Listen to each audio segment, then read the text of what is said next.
I'll start by just saying welcome, and we'll go through and do introductions here in a minute, but I'm just going to kick it off to Andrew because he's going to run this show for us today. All right, thank you very much, Carla. My name's Andrew Parrish. I work with MIG, a consulting firm located, our office is in Portland here. And we've been helping the city of Boardman on a number of long-range efforts, kind of housing and economic growth related, along with Johnson Economics. And I've got a couple of other folks from my firm who should be joining us shortly here. Um, We are here to talk about the Housing Capacity Analysis Project, which we are just kicking off for the city. And this is something that lots of jurisdictions right now are getting started around the state. There's kind of a grant-funded batch that's coming down the pike, and there's some new rules that have gone into a place for this type of project in Oregon, and we'll talk a little bit about that. So today we'll do a round of introductions. I'll be giving a little information about what has been going on in Boardman lately, and Carla's going to help me with that. Talk about housing planning in Oregon more broadly, some of the laws that we're required to follow and the way that the state does things.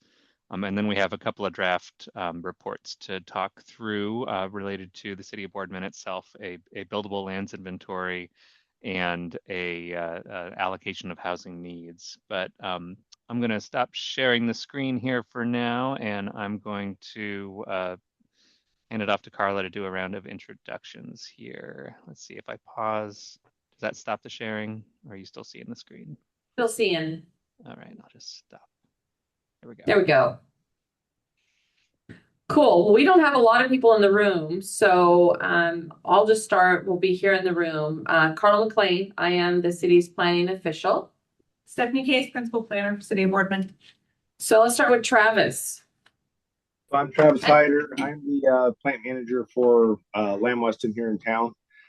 Lived in Boardman since, well, not before Dan Del Toso, but a long time. So I think we moved here in 76. So Great. Travis, you mentioned Dan. We'll just go to Dan. Thanks, Travis. Thanks, Carla. I'm Dan Del Toso, and I was born and raised here in Boardman. And then Heather. Hi, I'm Heather Baumgartner, City Council, and I have lived in Boardman since 1981. Okay, let's capture our consulting team. Andrew has introduced himself, so let's hit Brendan. Hi, everyone. I'm Brendan Buckley with the firm called Johnson Economics. We partner with Andrew and MIG on a lot of these planning projects, and I'll be talking about growth projections in a little while. Thanks. Perfect. Matt. Hi, I'm Matt Hasty, also with MIG, and I will be helping provide kind of oversight and guidance when needed on this project. I've been a consultant for quite some time. I've been working on projects in Boardman since probably like the mid 90s or something as a consultant. So I've been in and through Boardman for a lot of years. So anyway, great to see y'all, and happy to be working on the project with you. Thanks. Meg. Hi, all. I'm Meg Grzbowski. I'm an associate at MIG working alongside Andrew and Matt, helping with some of the analysis and reports that Andrew will be reporting on today. So happy to be here. Perfect. Great. All right. Well, Andrew, back to you. Okay, thank you, Do Carla. you want to give a more formal introduction, or maybe we're good? Well, about myself, yeah. I'm a project manager and kind of analyst for this project. I'll be kind of coordinating all the pieces here and working with the city to push this forward and get a long-term plan for housing in Boardman. I guess one question for you, Carla. Did you want to say anything about kind of the role of this committee? I understand that it's a kind of advisory committee. We're expecting you all to be able to review documents that we prepare, ask some questions about whether what you're seeing makes any sense, and provide, I guess, a recommendation to Planning Commission and City Council, who are going to be the folks who ultimately adopt this information. But is there anything else you wanted to say more formally, Carla? No, other than welcome and thank you to the committee members for your participation. It's a smaller group than we've done for most of our PACs. But we're not going to lighten up on the workload any. There'll be a number of draft documents that'll come your way. And for the EOA, these PAC meetings were there's some good, robust conversation in them.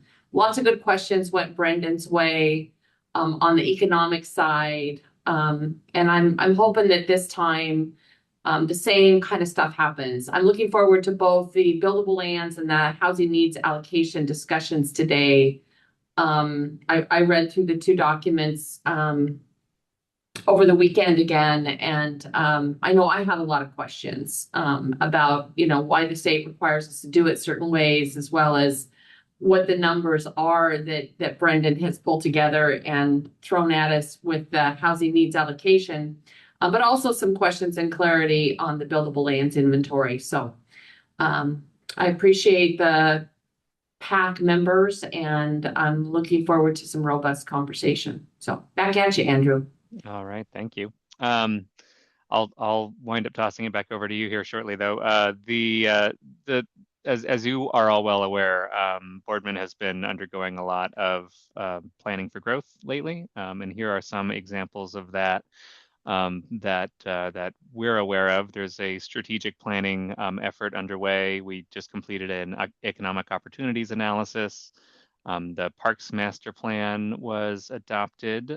Transportation Plan was adopted recently, and there are 2 related projects, an overall comprehensive plan update and an update of the development code that are taking place right now. And so what we are putting together as part of the housing capacity analysis is going to inform policy and development code as part of those projects. And one theme that you might hear a number of times in our work here is, we're required to use certain numbers for growth, but if trends continue for Boardman, you might be back at the table doing some more of this in the near future, just because of the rate of change and how that's playing out. So there's always more planning work to be done.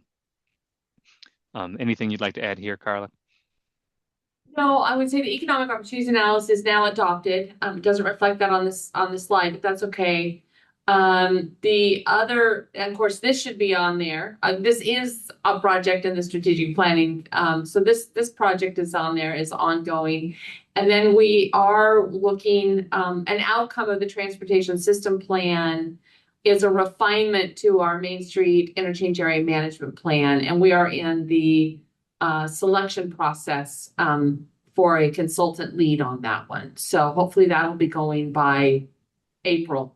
May at the latest. So great. Yeah. Lots of planning work happening in Boardman. And if you head to the website and just look for the strategic planning page, you can find information on all of these projects, including this one here. So, and it's good to have a sense of all of the different things that are taking place, so that it helps you realize that this stuff isn't done in a silo. What goes on with housing is going to affect what goes on with transportation and parks and so on and so on. So pretty great to see a lot of activity here. So just in terms of big concepts for how housing is planned for in the state of Oregon, this is all done under the broad planning goal number 10, housing. So this is the foundation of policy for every jurisdiction statewide. And these statewide planning goals get implemented through various, we call them the OARs and the ORSs, the Oregon Administrative Rules and the Oregon Revised Statutes, where the nitty gritty of thou, city of Boardman, shalt do this and that. That's where that's all documented. those things get updated every so often. So a big House Bill 2001 in 2023 created a new statewide housing needs analysis program. So the way that jurisdictions used to do this work was they would have a forecast of population growth that came out of Portland State University, and then either in-house or with the help of consultants put together a projected amount of needed housing for the next 20 years that they would be planning for. In 2023, this bill was enacted that created a new kind of department that did that piece of the analysis for jurisdictions, and there was some differences in the way that future housing needs get calculated. And so we'll dive into that a little bit later today. Yeah, that housing needs allocation is now provided from the state. So it's a number of housing units for the next 20 years broken down by income ranges. So 100% of area median income, or AMI, 100 to 120, 120 plus, a number of ranges kind of in the 60 to 80, 80 to 100% range. So we'll look at those in a moment. And another concept we'll talk about today is the buildable land inventory. This is an analysis of the land that's available for residential development in the urban growth boundary. So I think I can go ahead and get into that piece of the conversation. So I'm going to hit a number of the highlights from this report, then we'll pause and I can take questions and have discussion, and then we'll move into the housing allocation. So the study area for the buildable lands inventory, it's everything in the urban growth boundary. So what's shown in orange here is in the city limits.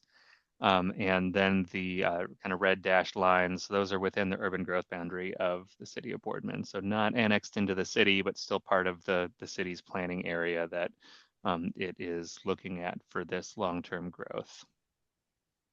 We use zoning designations and comprehensive plan designations to determine what is potentially a residential property. So this map shows zoning both in the county and in the city. And you'll notice that the areas, most of the areas in the south that are in that urban growth boundary red dashed line, those have a SR, suburban residential designation. So that's in the county, but it is slated as residential land. And then there's a variety of residential designations in the city itself, and a couple of mixed use designations like the MPD, Master Plan Development Area, and maybe some others. So if it's a zone that allows residential uses or requires residential uses, that's something that we'll consider to be available for future residential, as long as there isn't anything developed on it currently. So this shows kind of a broad classification. So we took all those zoning designations and lumped them into either residential or employment or other. So in the recent work for the economic opportunities analysis, we were focused on the land in blue. And for this work, we're focused on the land in yellow, in kind of the core areas of the city, as well as a lot of the land to the south. I'm sorry that this shouldn't say those commercial zone properties. So just focus on the yellow areas. So we do look at constraints to development. So things like wetlands or steep slopes or utility easements are considered to be constraints. So even if the land is vacant, there are reasons why it might not be available for residential development. And the BPA easement, which is the light blue line across the screen here, that is the most significant constraint shown on residential land. Some of the other wetlands and things impact mainly industrial properties, but not so much the residential land. So based on what's developed on these sites already, we assign a development status. So developed land doesn't have any room to further infill or grow. We have some committed properties that have been deeded for a future park, kind of on the west side here.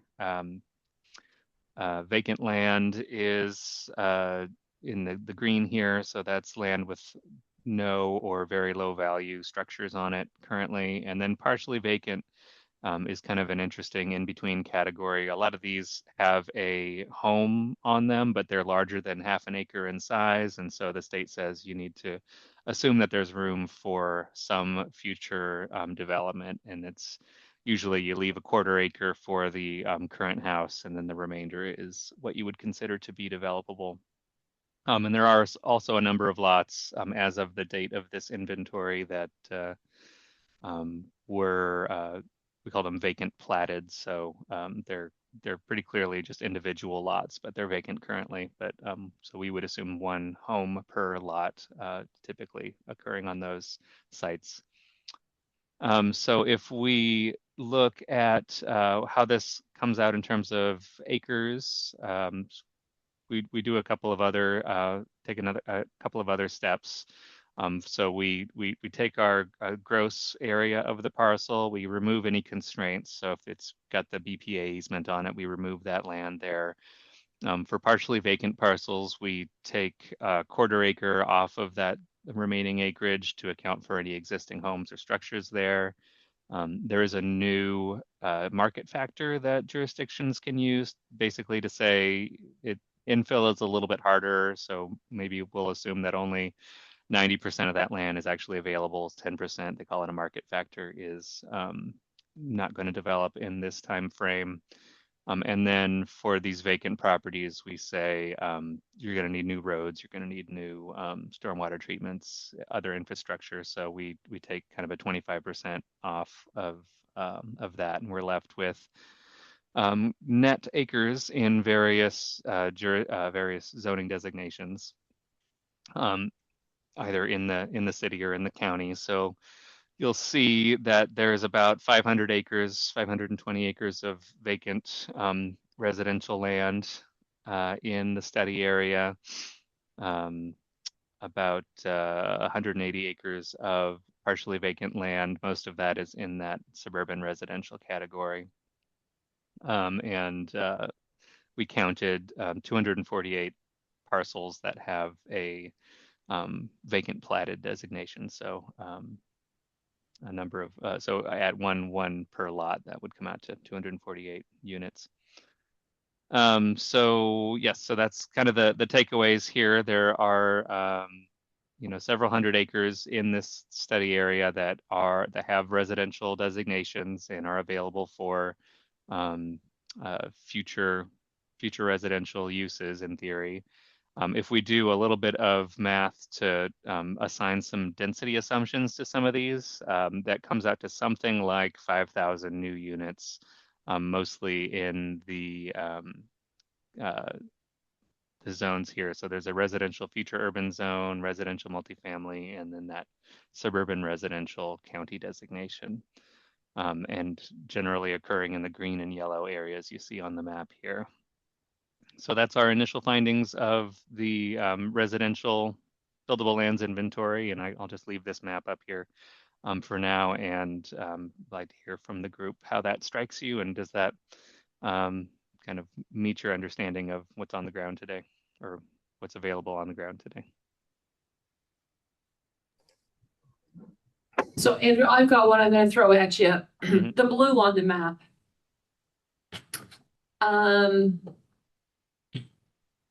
The blue, about in the center of everything south of the freeway. That's closest to Maine, that one right there. That's built. So I know that there's a date here. And we really haven't talked about this map since we were still doing the EOA. So that's probably one of the biggest changes and that has happened, because Tuscany is built out. There's no vacant lots left in it. The River Ridge lots, there are still vacant lots. I don't know if there are some in there that I think have built, but there are still some that are vacant. So, but the Tuscany ones have all been built. Okay. I think that is a pretty straightforward update. And, typically we would just say, as of Q1 2026, this is when we called it, and Yep. things are going to continue to build out to some extent, but we Right. can include those for sure. Yeah, I know there's a date we need to just make that decision, but given that this is the first PAC meeting, if we can revise this a little bit, because those are built. We can get you the accurate as of, we can pick a date certain and pick where we are with the River Ridge, because you've got a little blue there as well. Is that the one up north here? No, the River Ridge No. would be just to the west of the Tuscany that would, yeah, Okay, those, got it. there's a few of those that have built. So we need to just pick a date, I think, and be clear about that. And then some of the blue lots that I think you've got where you've got the park identified and then the lots around it. I think we're right on that one, but we maybe should just confirm those as well. Okay. They're restricted. We'll probably be going through and combining those, so they would probably be more accurately reflected as partially vacant. Which ones? The ones over near the park Where Sunset Park's gonna go? yes. The red ones. I have to look at a map for sure, but I think those blue ones might all be access restricted. They are currently access restricted. So we'll be going through and probably adding them to the properties that they share a property line with, because many of them are under same ownership. They are under same ownership. So I guess that would be I guess that's a question. They are vacant, they are platted. It's one of those sagebrush subdivisions that's in Boardman. So there are no services to those. The ones up by the blue ones around the park. The blue ones around the red. Mm-hmm. None of them have services and none of them have a street. Yeah. So while they're vacant and platted, they're problematic. And I don't know how to reflect that in here. So Yeah, it's so not that they're- somebody couldn't come in and install services and build a street and build them. They could. Yeah. One of the next steps of this process is to do what a new kind of analysis that they're calling a development ready lands inventory. Okay. That is, it's required of larger jurisdictions, but Boardman has opted to go ahead and do that just for this reason. So we do look at where there is, adjacent infrastructure, transportation, water, sewer. And so then we can hone that further and say, it may look like you have this much land on the books, but infrastructure needs are X, Y, and Z for these, and you'll get a better picture of what's kind of immediately available or actually serviceable at the moment. Yep. Perfect. Okay. So PAC members, any thoughts about what you've seen so far? The map, what you see there? Questions of either the consultants or of staff?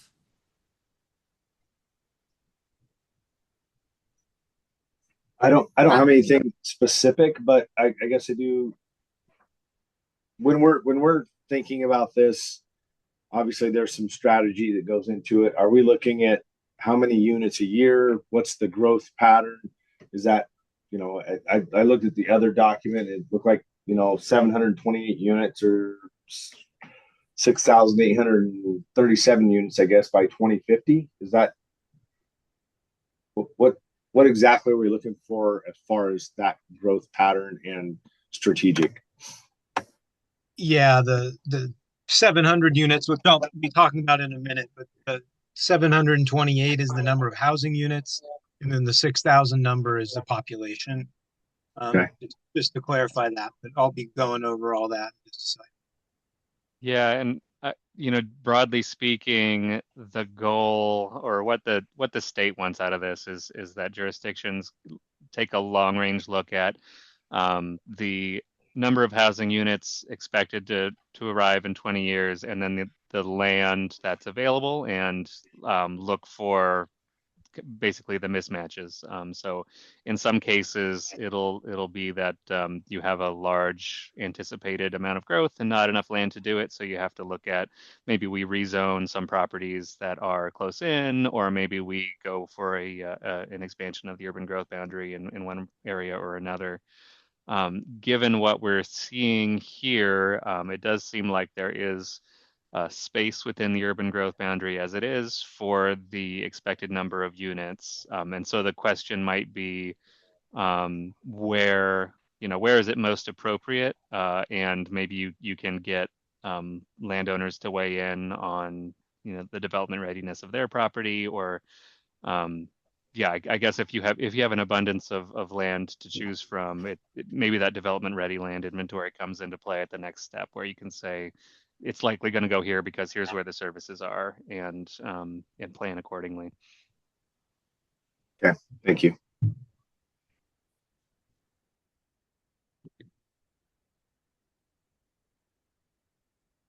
I think an important piece, and I'll throw this both to Travis and to Dan. I think a really important piece for you guys as members of the PAC is to help us make sure and kind of truth check the assumptions.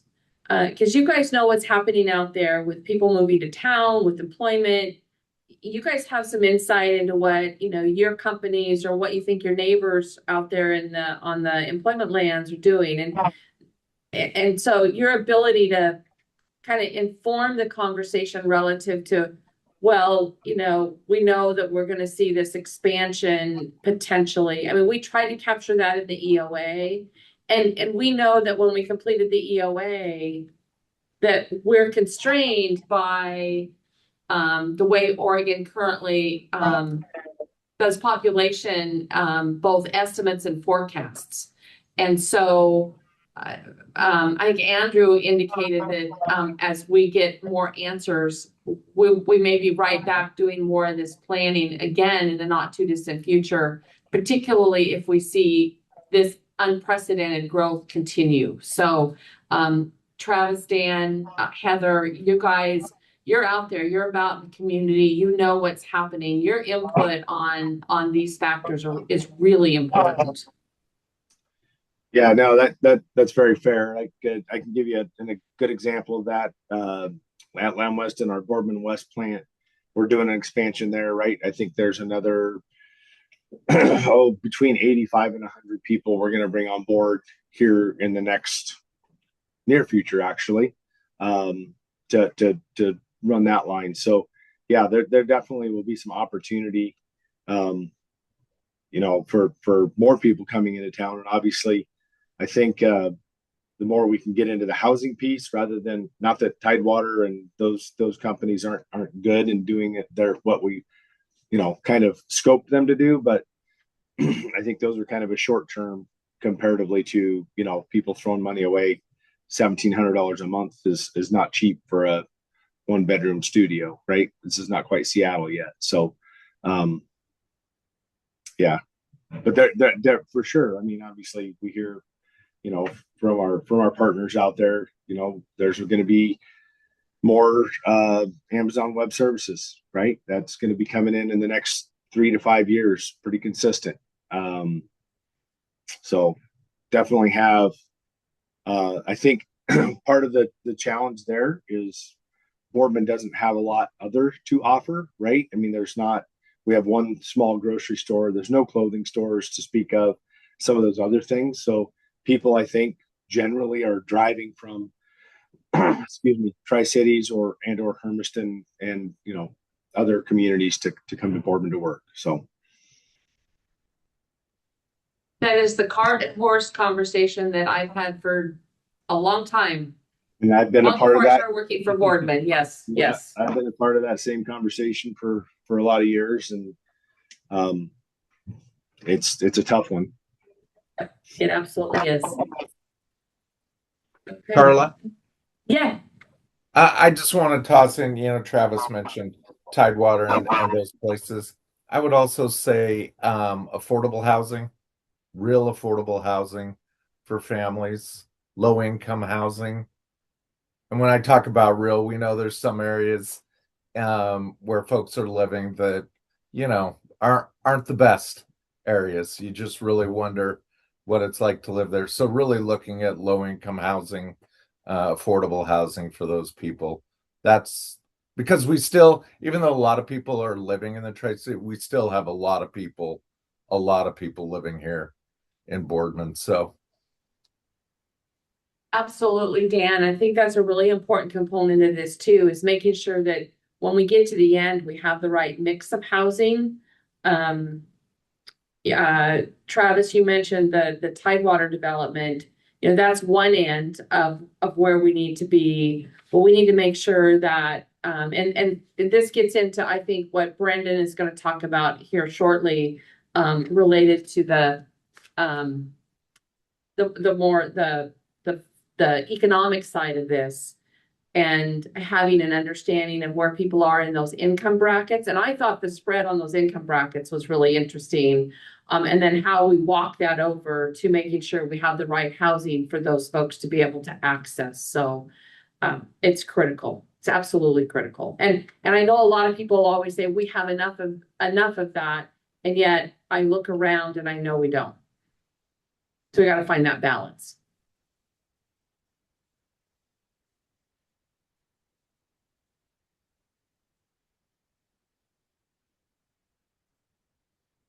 Okay, well, it sounds like we have a couple of updates to some of the designations that we'll make here in coordination with staff, but and then we'll do that development ready lands inventory for you all to see next time we meet. But I'll go ahead and pass it over to Brendan Buckley to talk about the need side, so what the forecasted growth is and how that breaks down.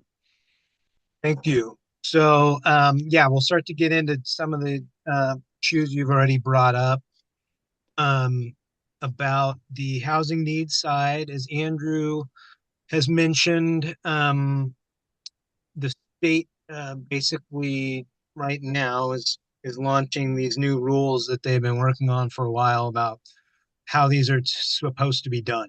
And your project is one of the very first we've worked on under these new rules. So we are also seeing how they work and the issues that they bring up. But the bottom line is that whereas we used to have a methodology for helping cities determine their population, what their population growth might be, and the housing need from that. Now there's a state methodology where once a year they're going to be updating and providing all the cities in the state with what they call a housing production target. So this is they provide this for 1 year, and they provide this over a 20-year period. And for the purposes of this project, we're looking at a 20-year period. We're looking basically from 2026 to 2046. And they have provided housing target for us. So what they do is they use numbers from estimates from Portland State University on the population and population growth. Those were part of the old system. We've been using those for a while. But now the state, through the new methodology, is taking those, saying, this is how many new households you might have over 20 years and the housing they need. But then they also are factoring in something that they consider underproduction. So they've come up with estimates for cities on how much needed housing was not produced essentially in recent decades, based on kind of a complicated methodology they've come up with. But basically it's an estimate of extra housing that was needed to meet the needs of the population, but the entire state essentially has been seeing low housing production. We have a deficit statewide according to the recent studies, and that's part of what the new housing legislation is meant to address. So since we have a deficit, they say, they're assuming that most cities also have a deficit that's built up. So long story short, so over the next 20 years, they have a total housing target for Boardman of 728 units. That's total. And then the other thing they provide is breaking it down into their estimates of income brackets that that housing should fall in. So AMI stands for Area Median Income. And the brackets you see here in this table are percentages of the area median income and households in, or they housing units needed that would be affordable for groups in these income groups. This is what they provide and what the study ultimately has to reflect.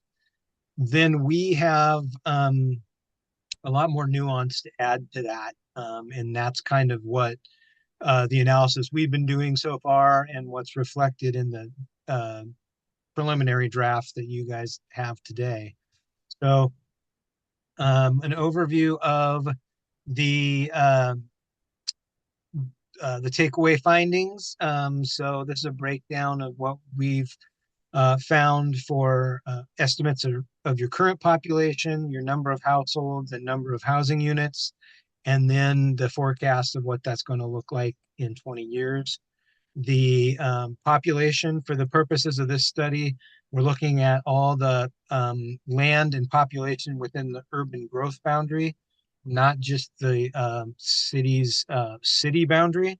So that's important to know because there's about 200 to 300 additional residents that you have that live outside of the city boundary, but within the urban growth boundary. So basically in 2026, we estimate that you're approaching 6,200 residents in Boardman. You've grown very quickly. Just since 2010, you've added, you've grown by 74%. Your growth rate in recent years has been 4% per year on average. So the community is growing quickly. The estimate of growth for 2046, again, we and the state with their new methodology are getting this from Portland State University's forecast. And that's a much more modest 0.4% per year. So much lower than the 4.0% that you have been growing. So that is their projection over the next 20 years, which would lead to a population of about 6,700 by the year 2046. The household numbers that you see there match those population numbers. Basically, your population, your household size has remained fairly stable. We assume going forward that it's probably going to decrease a little bit because that's where demographics are going, but you have about 3.3 people per household on average. And similar to your population, that's grown 77% since 2010. So more fast growth, and you're looking to add about 222 new households over 20 years. The housing unit figure you see there reflects that target production number from the state of 728 units. So you see that that's quite a bit higher than the number of new households you're getting. And so that factor that they have for underproduction is a big part of that 728 units. You have a lot of families in Boardman, a high representation of family households at 75%, and a fairly low vacancy rate of 4%. Right around 5% would be considered healthy, so it's a little bit lower, a little bit tighter housing market. Next slide. In terms of your current housing, you have about 58% ownership rate, which is a little lower than statewide average, but not much. 60, I think the state right now is at 63% or something like that. So it's a little on the lower side. And as in most communities, 70% of your ownership homes are 3 bedrooms or more, and 60% of your rental units are 2 units or fewer. You do have some kind of a larger share of bigger rental units than some communities have because many of your rentals are actually single family detached homes that are being rented out. So you do have some larger rentals there in the community. You also have a fairly significant share of manufactured homes in either in mobile home parks or on manufactured homes built on single family lots. So while you're you know, for ownership housing, 52% of that is in single family homes, but a full 38 additional percent is in manufactured homes. So that's a fairly strong representation. Um, Overall, your community doesn't have quite as many multifamily units as you might expect, even though you've had some great development in that area in recent years. You could probably use some more to add additional rentals, bring down some of that pressure on single family homes. Next slide. This is a breakdown of that housing production target of the 728 units. Again, this reflects the income segments that we looked at in that other table. It's kind of flipped to be vertical in this case, but so this is showing the number of units in each of those income categories, our estimate of how many of those would be ownership versus rental. And then on the right, you see kind of a general breakdown of the types of housing we're really talking about here. So for your poorest residents or lowest income residents earning 30% of the area median or less, those are households that generally, in order to be in an affordable unit, need some kind of government subsidized or tax credit subsidized housing unit. Really hard to find something affordable in on the general housing market for households in that market range. It's a lot of that is also true in the next sort of income segment, except that as you go up the income ladder, then people are more able to find maybe older homes, homes that are perhaps maybe not in the best condition, but they are cheaper for that reason. But then also they tend to also require some of the government subsidized or tax credit subsidized affordable housing. Then you get into more of the market rate units. So in the low income to middle income, those are people who are in your market rate apartments. They can start affording perhaps different types of attached housing like townhomes and so on, perhaps older homes, small homes, and then you get into the income brackets that afford new housing, family housing. Next slide. This is our estimate of how that future housing breaks down. This is an area where I think these are the estimates that are in the preliminary draft. These are based on guidelines in the state rules, but they are not required. And so they have suggested targets for how much future housing should be multifamily, how much should be what is starting to be called middle housing. Middle housing is are housing types that are generally attached housing, but not in like a big apartment complex. So those would be things like maybe townhomes on lots that are right next to each other, duplexes, triplexes, those kind of things are considered middle housing. And then, so these state guidelines are saying for your future housing, you might consider having that 40% of your future housing would be in larger multifamily properties. 20% would be in those middle housing types. And then all the remaining 40% would be a mixture of single family detached. And in the case of Boardman, manufactured homes because of a significant share there. So that's what these findings reflect. I think that might change a bit in future drafts. This see on basically the bottom line there, it amounts to assuming a fairly low share of future housing is going to be single family detached, and I don't know that that's highly realistic in a community the size of Boardman and with the traditional housing development you've had, but I'd be interested to talk about it. And then next slide. This is my last slide, and then we can stop and talk about any of this, and I'll take questions.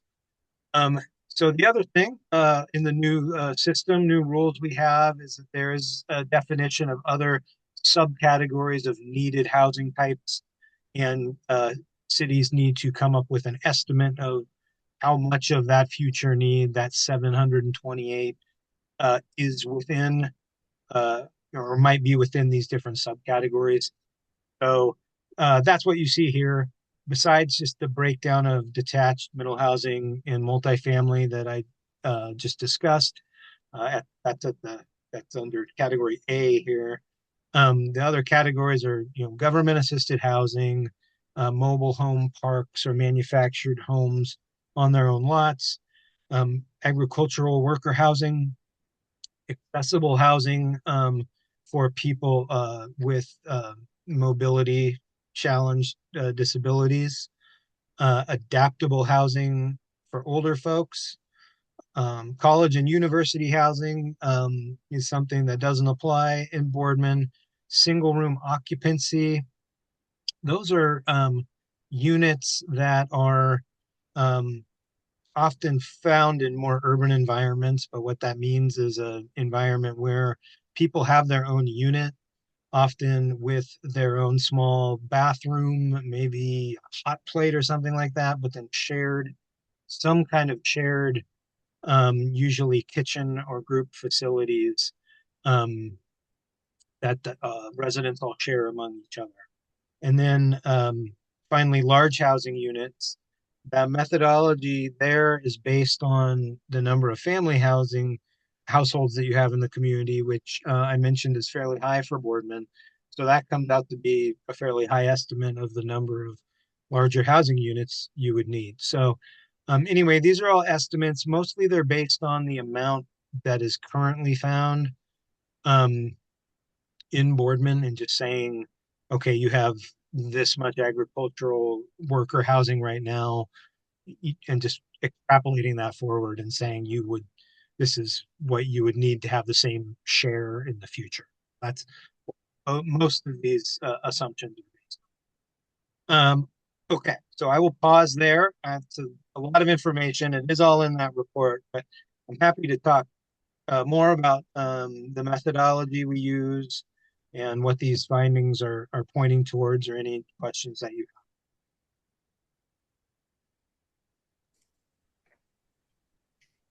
My personal opinion, one of the things I think is, as we talked about it a little bit earlier, it's the chicken and the egg, right? If you can get the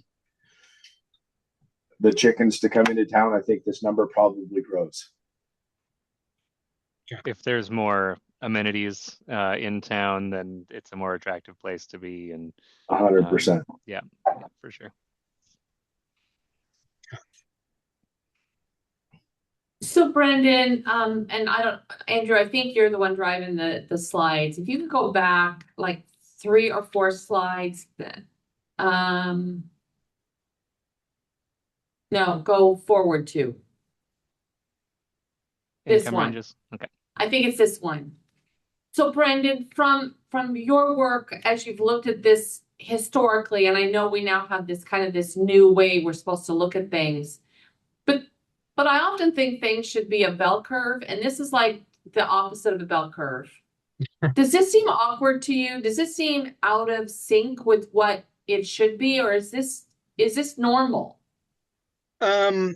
Well, so this is going to be an issue kind of with the new rules going forward, which is that no city in the state has the amount of deeply affordable housing that they need.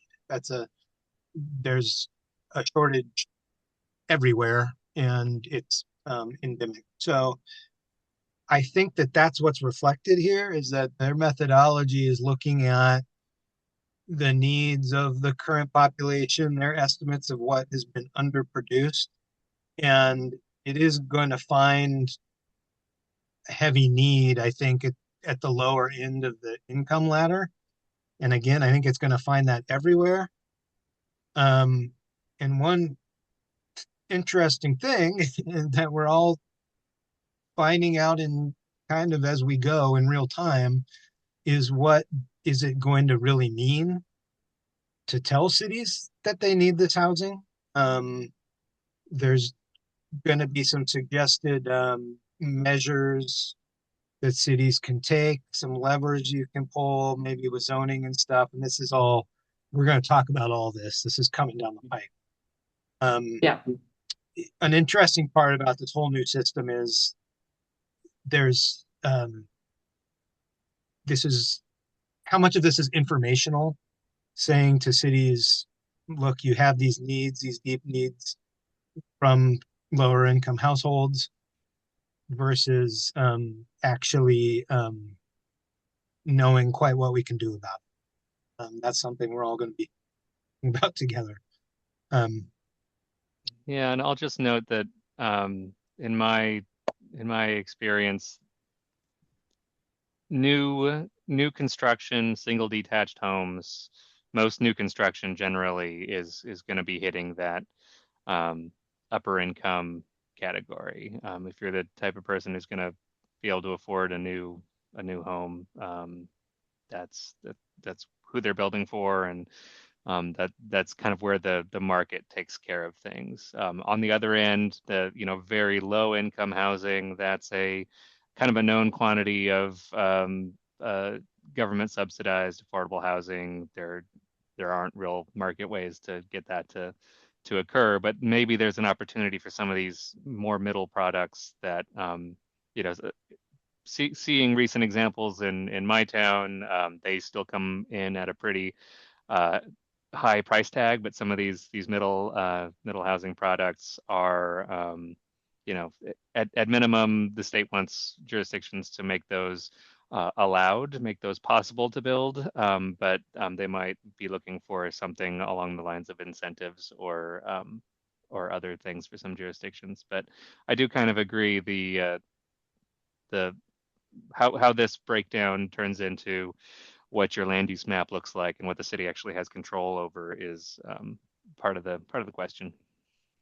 All right. Matt, you've got your hand up. Yeah, I'm just going to sort of toss something. And I think partly, Carlo, what you're seeing in terms of just like the numbers in the table in that total column, those numbers aren't equal or totally proportionate just because of the percent ranges that you're seeing reflected there. So, 60 to 80%, that's 20%, right? That's a 20% chunk. And you see as a different number than those earlier 30% chunks, or the over 120%, that's a bigger just sheer number of households in that group. So you see more units needed simply because that's just a larger number of households. So I think it's not a bell curve in part just because of the math, Yeah. Okay. So I think that's just something to kind of remember on that one.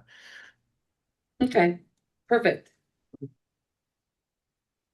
So the area median income, is that accounted for? That's broader than just our urban growth boundary, right? That's going to be kind of a regional number. Yes, that is provided on the county level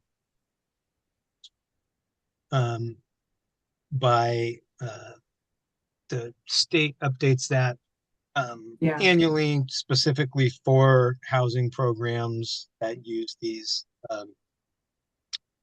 for their income calculations. So that's a good question, Steph. So if it's the area median income, what is the area here then? It's broader than Morrow County. Is it Umatilla and Morrow? I know oftentimes Umatilla, for economic analysis purposes, Morrow and Umatilla County often get lumped together. Or is it's just Morrow County. Okay. But yes, that is obviously broader than Boardman. Right. Yeah. Right. Some of those income levels in South County can be, the disparity of the income levels in South County can sometimes be greater than them in North County, because you've got farm income that can be exceedingly high versus folks who work in town anyway, there can be some really interesting things that come out of that income as well. Yeah. Interesting. Travis, Dan, Heather, Yes, ma'am. any questions? I do not have any questions. Okay, lots of good information here. Very good.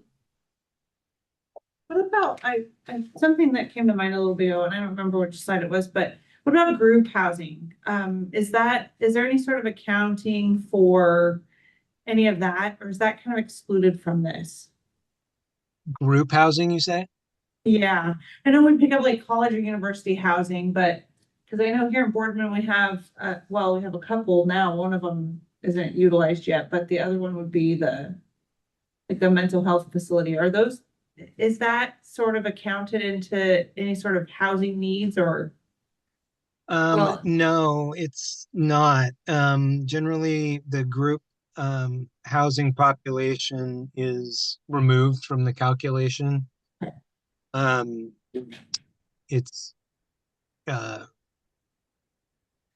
thinking of the old methodology. I'll make a note to review how the state OHNA methodology deals with that to make sure my understanding is correct. But, it doesn't include that, and one reason is because those types of facilities are often they end up locating on commercial land, like a large retirement facilities or assisted living, those types of things. So, but let me go back and review how the state methodology is handling that. Well, it's less impactful right now, but there could be future impacts. Yeah, Right. we definitely are having a lot of conversations about the need for aging in place, and then two, facilities for people to age in. So whether that be a 55 plus senior apartments, and then the transition to, assisted living and then nursing care. Right. Most people now have to travel at a minimum to Hermiston, for those services. And I do think the ranch is actually outside the city limits. It is, but is it in our UGB? No, I don't believe it's in our UGB. I believe it is outside of our UGB, but it's something we should confirm.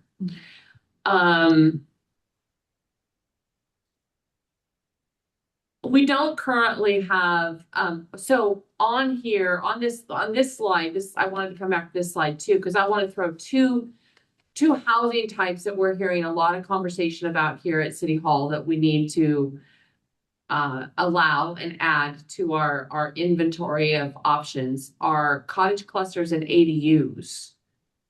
How do they get captured? I guess that question would be both for either Matt and Andrew kind of on the inventory side, and then Brendan for you on kind of the economic side. So they're cottage clusters and ADUs are typically in the middle housing category there, under A, and I suppose you could have some of those that are also, specifically adaptable housing or accessible housing or things like that. So they could count in those categories as well. And if from the inventory side, if there are ADUs currently, and that's actually kind of interesting. I don't think I've done an inventory with a very kind of infilled jurisdiction yet that has a bunch of ADUs in it, where you would basically be counting a lot of single family lots as kind of duplexes or more than one lot. And we'd have to figure out how to guess at how many are actually occurring there. But yes, I think those are accounted for in the middle housing need here, that 20%. I would just say that ADUs don't require their own piece of property, right? Their own lot. They are typically, developed or built on a lot that's already got a house on it because they're an accessory unit. So we don't typically kind of evaluate the supply of land that's available for ADUs for that reason, because we're generally looking at, individual lots or the ability to develop on a certain area of land. So they kind of, even though can sort of say, yes, there's a need for those, they fall through their cracks a little bit in terms of the the supply side of that equation because of that factor. I mean, I think you could potentially, and they make up a moderately low percent of the number of housing units. So that's a good question, good thing to think about. I don't know exactly how we would sort of account for, where could you build an ADU in Boardman right now, on existing or kind of infill lots? It's easier to sort of figure that out on, newer lots that don't have a house on them yet, but harder to figure out on the ones that do. So. Yeah, and it's as far as accounting for cottage clusters in new development, if they were allowed in the R zone, we would just try to use whatever the city has for its kind of density standards, and we would make some assumption, if this was all developed at single family densities, that'd be something like 6 units an acre. If some portion of that was going to be new units with ADUs or new cottage clusters or new middle housing types, we would bump up that assumed density on that land based on what was in the code and what was defensible. Brendan, on the economic side of that, any thoughts? You know, some of the middle housing types are, it's going to be definitely a positive to allow those options in more cities. There's not necessarily going to be as much market pressure to do infill in any communities or places where there's still a fair amount of developable land. It's sort of the land constraints that start to make that a little more attractive to people because you have fewer places to put new units. But allowing it is great, and it's hard to. I was just thinking as they were talking about sort of how to quantify that or maybe estimate it. It would have. I do think those numbers would come out of the sort of the finding of middle housing need that we already have in here, and then kind of be subcategories of that. But yeah, I just economically is kind of it's going to be about how soon your market feels ready for it, and how soon developers out there start to get experience with those kind of products. I think we're seeing cottage clusters in places that are maybe a little surprising. I think seeing them earlier than we might have expected to see in some markets. So I think there's interest in these things as long as they can offer a price point, a lower price point that isn't being served by more expensive housing. So Yeah. Yeah. Interesting.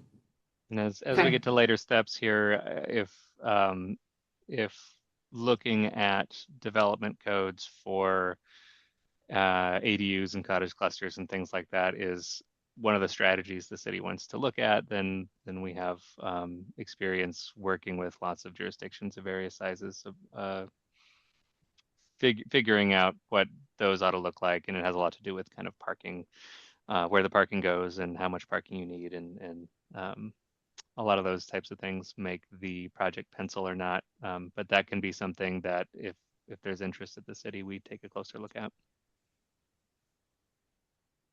So Brendan, can you explain how the 728 units at the top, which is what they've allocated to us, interacts with the 500, with how does A equate to B through J in this? Right. This slide? So generally B through J are just subcategories of the total. There's a little overlap in there. For instance, housing for agricultural workers might also be government assisted housing. So I think there is a little duplication in there, but mostly these are just subcategories. The the large housing units is a really interesting one because it gets, again, since we're dealing with these new rules for the first time, we're starting to see some of the discrepancies or the conflicts even. So one is that this estimate of large housing units says that Boardman, based on its share of families, would need a lot of large housing units. Well, how does that match with the former assumption about housing types and the fact that you might need more multifamily housing in apartment complexes? Typically not going to be large housing units. Um, going to be, those might be 2 bedrooms or smaller. So um, some of so um, that one I don't know. We'll probably want to revisit as we do the next draft on that particular assumption, and then also I think the mix under A, again, I was sort of just using these guidelines to see what it would look like. But I think we might want to sort of change those levers a little bit under the rate A here. And I'll just note that Dawn Hurt from DLCD joined us. So hello. Glad you could make it. We've sort of talked through our draft inventory and housing need findings here. So you're catching us at kind of the end of the conversation. But would you mind just introducing yourself briefly? Thanks, Andrew. Hi, everyone. I'm Dawn Hurt. I'm the Eastern Oregon Regional Rep for the Department of Land Conservation and Development. I'm glad to be here. Apologies, I had another meeting that was butted up right next to this. So glad I could make to at least this last part. Glad to have you. Yep. And yeah, we're just talking about some of the new rules and safe harbors with regard to types of needed housing that we need to account for.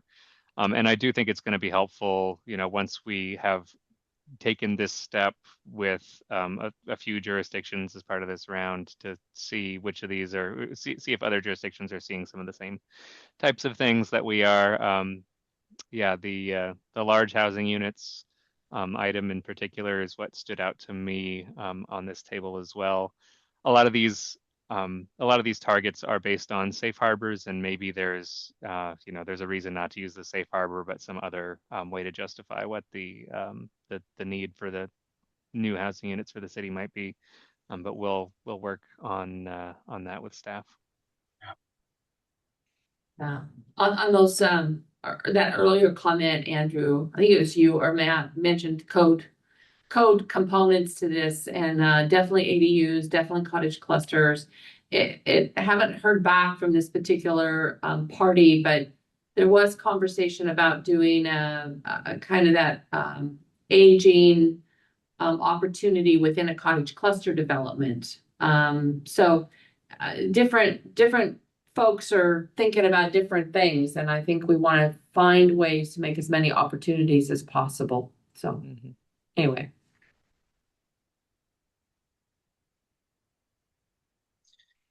I think this is, that's an important part of what this is about, is showing just your different categories and types of need, thinking about, are they all possible or viable, and what the community can do to make them all,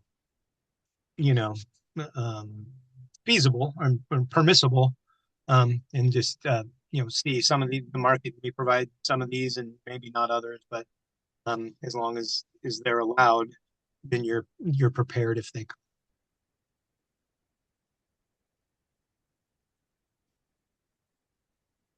Okay, well, unless there's more discussion about the land inventory or this housing needs piece, I was gonna start to wrap us up here with the upcoming tasks and looking ahead here. So we're going to make refinements to the materials you've seen so far. We've got memos to you all, to the city, and to DLCD for comments.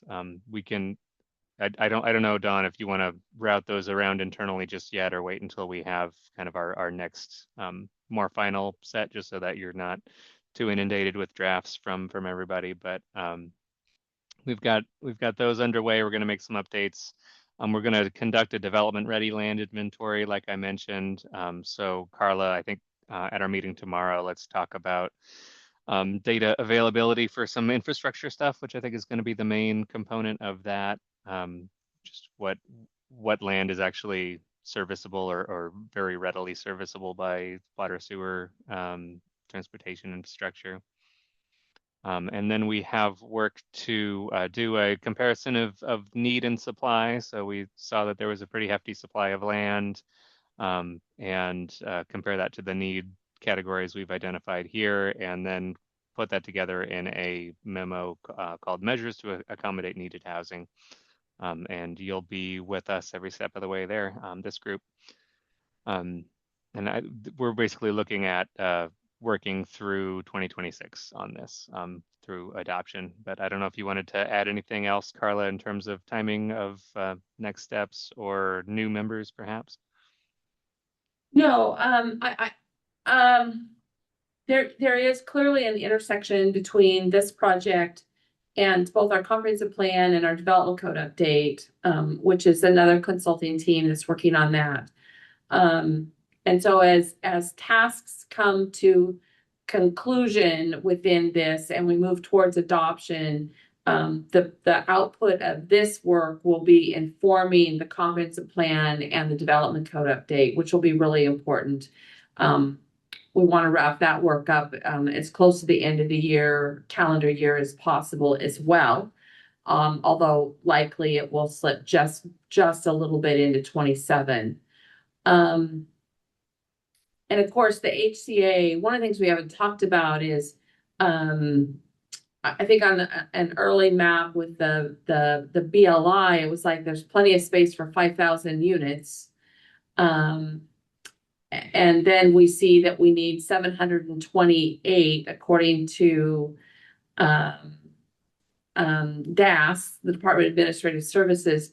But I think if you look at our trend line, we know we're going to probably produce more than 728 unless something really crazy happens in the region. So I think there'll be some interesting conversations about what happens. And then most of the people in the region know that there's a whole, that pretty little yellow and green that's down in the urban growth boundary of the southern, kind of the southwest part of town, which we call West Glen. They don't want to be in the city and they want water. Well, I don't know that they want water. They need water. They need clean water. They have nitrate impacted water. So there's a whole nother water conversation over here that might impact things that happen with that little piece of heaven down there. So it's just going to continue to be an interesting conversation on a lot of different fronts. And so I think the conversation keeps getting fun. So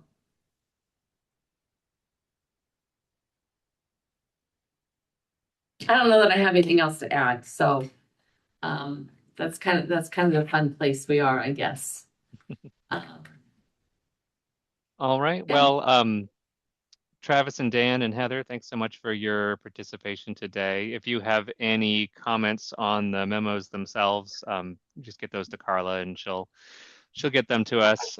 But we'll plan on having some updates in the next couple of weeks based on this conversation and others that we're going to have with the city shortly. Sure. And then we'll keep on rolling. Yeah. So I really want to thank everybody for coming. On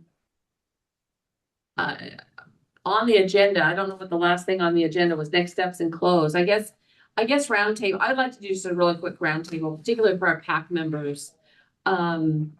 Any comments you would want to throw out there at this point in time? So Travis, Dan, Heather, anything for the good of the order?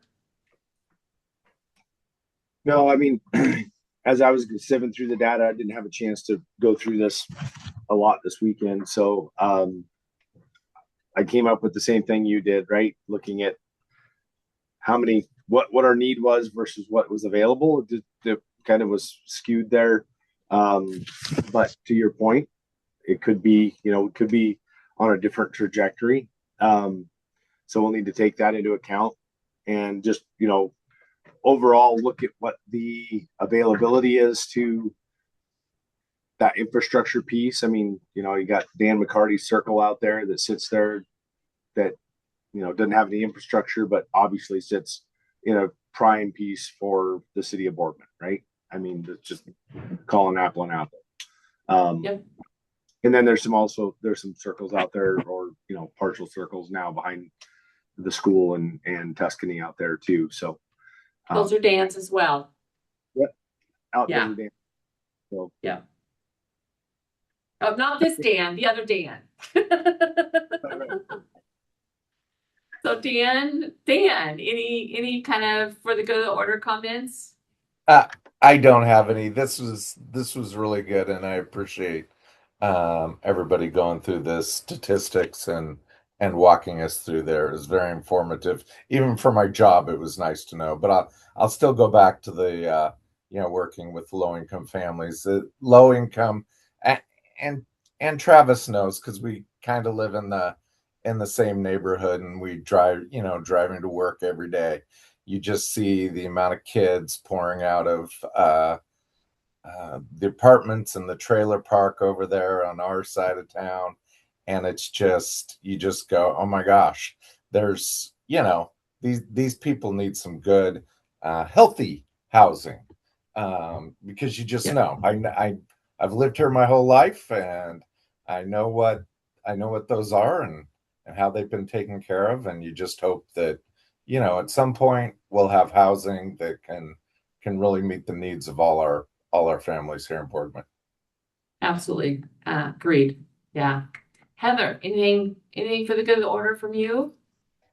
The only thing that I noted just from this was that it was really sad that the rent was so much more expensive than a house payment.